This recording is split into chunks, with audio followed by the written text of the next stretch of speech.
Right, this is Dr. Phil's Self Matters, written in 2001,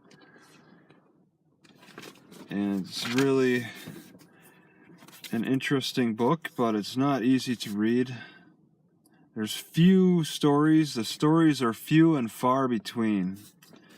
The points are just coming at you rapid pace, and they've put me to sleep many, many times. This was not an easy book to read.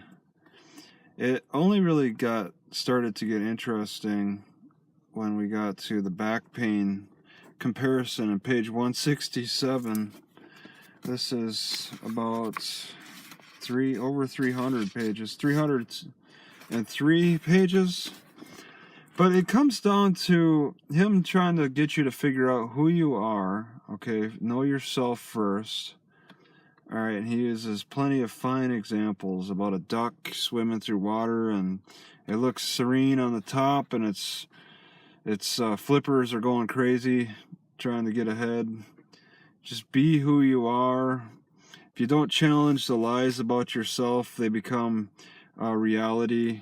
You're like an image projector, and you get bumped a lot, and that might distort the picture. You may drive a VW with no heater and not know what a Lexus is really like, and not know that there's anything better. I want more. Just it shouldn't be ashamed to ask for more. Our minds condense our experiences. Okay, we think of important moments more than time on a real timeline. So we'll just think of maybe something that could have been shocking in some way, maybe a death or an exciting event in some way that we condense our mind, like that football game or whatever, scoring a big touchdown. Turn off the TV so you could focus on Dr. Phil. And he says the TV. This is during the early internet, and he made another reference about internet. Yeah, I wrote the question, no internet, and he talked about just for 2001. Don't sit too long and watch the TV or read the news or read the paper. Okay. So there's no Facebook in here. There's no mention of any of that. It's all pre social media of today. Friends are more important than food. I don't know why I wrote that. Is social relations, you consider, you become very, very concerned about what other people are thinking about you rather than what you think about yourself. I guess you could say. So okay. Prisoner can mention cell block 62, and that could get a lot of other prisoners laughing because they may repeatedly tell this joke that is internal with everybody else, and it's like a rapid fire deal. So they all know that there's what the reference is when somebody mentions a particular idea or something. That was interesting. You may have a muscle imbalance, and I don't remember why I wrote that. 166. Your pain is from emotional stress. That could be from a muscle problem, and this is the comparison between the two guys that have back problems. One guy took it upon himself to fix his problem, to learn about it, to internalize that it was that's something that he needs to change, while another guy says that it's up to God's will and it's bad luck for him, and he wants everybody to fix it for him, and the outcome is the difference between the internalizer and the externalizer. This is where Dr. Phil makes it clear that he is all for the internalizer, the person who internalizes their success, their problems, and then he goes into that the matter of internalizing too much. Okay, there could be people who know that they need to be self-aware, listen to their bodies, listen to the environment and all that. Just be a good listener with the issues and learn how to cope with them. But you can internalize too much, like the death of somebody else is your fault. You internalize too much, saying that you put the matters into your own hands with a lot of things, like your success. Oh, doing great on that test. Oh, you got an A on that test because you spent all night studying. But then your grandma died, and then you attribute that she died because of you. Maybe you could have done something. So you have to be able to you have to be able to figure out which things you should internalize and what things are outside of your own control. What's in your control, what's out of your control. People pound enough information into your head, it starts to become a reality for you. Fixating on a weapon, if somebody held a weapon to you and demanded money, you're going to be fixated on the weapon more than any escape routes, any possible escape routes. Hecklers get the most attention, so you could have 100 people who adore you and say good things about you and all this and listen to you, whatever. Then you just get a tree limb to fall on your car, and that wasn't a tree limb, but it gets all your attention. You're like, oh, what's this guy's problem as compared to everybody else? Hecklers draw a lot of attention to themselves. Overlearned automatic thought. It's like driving a car. And there's some things you learn over and over so much that it's just second nature. Like riding a bicycle. When you find your keys, you stop looking. So that's pretty good advice. So if you don't stand for anything, then you fall for everything. So you're saying you want to stand for things, or you'll stand for nothing. You don't have facts to refute. I don't know why that was written. Facts. What facts should we refute, Dr. Phil? Yeah. No, it's the difference between being told you're a thief. I think you're a thief. And you know you're not a thief. So you're like, I'm not a thief. What are you talking about? So you stand up to that.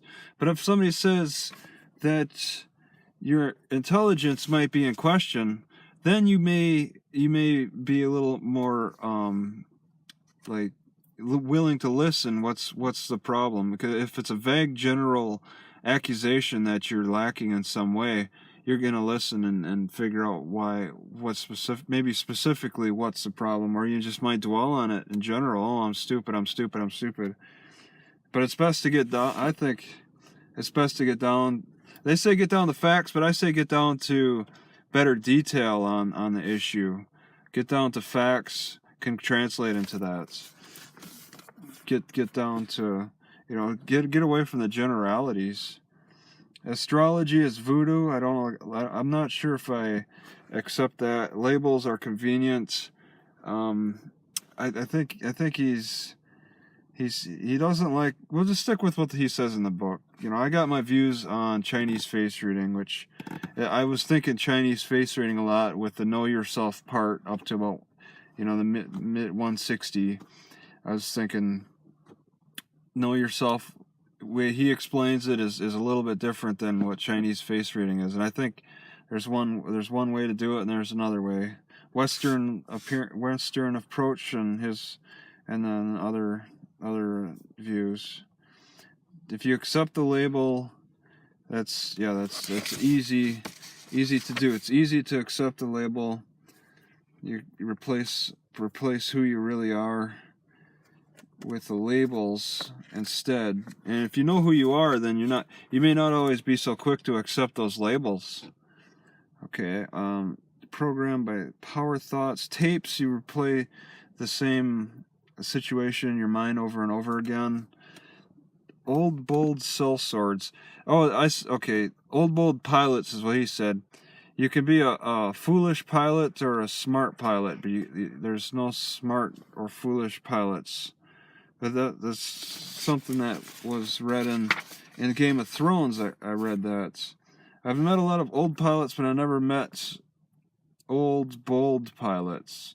And I've said, George R. Martin actually said that with sellswords, old, bold sellswords. What did you do to... Oh, yeah, and then people's reaction to you changing, you're going to have to deal with that too. Your wife or your husband or family member or friendship relation, they're going to be like, oh, I remember this guy being in such or such a way, and he's changed. Dr. Phil's talking about some of his seminars where he's changed people and given them a different way of acting and stuff. And people may not be comfortable with that because they expect you to be a certain way. So they try to get you back into their fold and turn you back to the way you used to be again. You had Dr. Phil giving you this therapy, and then you go back into the environment. And it's like with alcoholics, you can't just pull them out of you pull them out of the environment for a couple of weeks at the AA, and then they just go right back into the environment and go right back to drinking. You gotta, that environment has to change. Replace, don't break. Replace the habits and don't just break the habits. So you can't just say, I'm going to quit drinking or I'm going to quit smoking. You got to replace those habits, which is pretty good. And Dr. Phil talked about trying to help somebody with some therapy and how all the family members ganged up on him, saying, oh, you can't make him do this and that. And so he gave up therapy because of people fighting for each other, because this family wanted to maintain their fight. They're constantly fighting each other. They wanted to maintain that because they're comfortable with that, but it was really destructive because they're breaking things and maybe getting cops called on them. And so Dr. Phil just kind of just became the guy they focused their rage on, and I thought that was interesting. So overall, this book is not exactly easy to read. Dr. Phil talks more points than stories. He's not a big storyteller, but he'll tell them. I would recommend somebody getting in there and highlighting just the stories and reading those. Those are most interesting. Maybe you could get some good information from that, but if you're trying to fall asleep, I guess this is the book to do it. But then you'll forget what you read anyway, because you just get I get so tired of it. It's not like I just came off of reading the Game of Thrones, and I was reading Self Matters first, then I found Game of Thrones, and that had me wrapped from beginning to end. And then when I finished Game of Thrones, I came back to this book, and I struggled through it again, and that's it. I know what he's talking about.